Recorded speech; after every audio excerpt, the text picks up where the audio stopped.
മുറിച്ച് വെച്ച വെണ്ടയ്ക്കയിൽ 1/4 ടീസ്പൂൺ മഞ്ഞൾപ്പൊടി, 1/2 ടീസ്പൂൺ ഉപ്പ് ഇവ ചേർത്ത് നല്ലതുപോലെ മിക്സ് ചെയ്ത് ചട്ടി അടുപ്പത്തേക്ക് 1.5 ടേബിൾ സ്പൂണോളം വെളിച്ചെണ്ണ ഒഴിച്ച് കൊടുത്ത് കടുക് ഇട്ട് കൊടുത്ത് 1/2 ടീസ്പൂൺ ചെറിയുള്ളി, ഉണക്കമുളക്, കറിവേപ്പില, ഒരു വെളുത്തുള്ളി, ഉള്ളി പാകമായി. ഇനി ഒരു സവാള മുറിച്ചത് ചേർത്ത് കൊടുക്കാം. ഉള്ളി ഒന്ന് ചൂടായ ശേഷം വെണ്ടയ്ക്ക ഇട്ട് കൊടുക്കാം.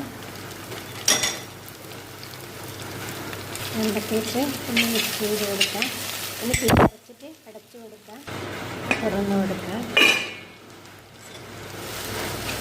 ഒരു പ്രാവശ്യം തുറന്ന് അടച്ചു കൊടുത്തു. വെണ്ടയ്ക്ക വെന്തിട്ട്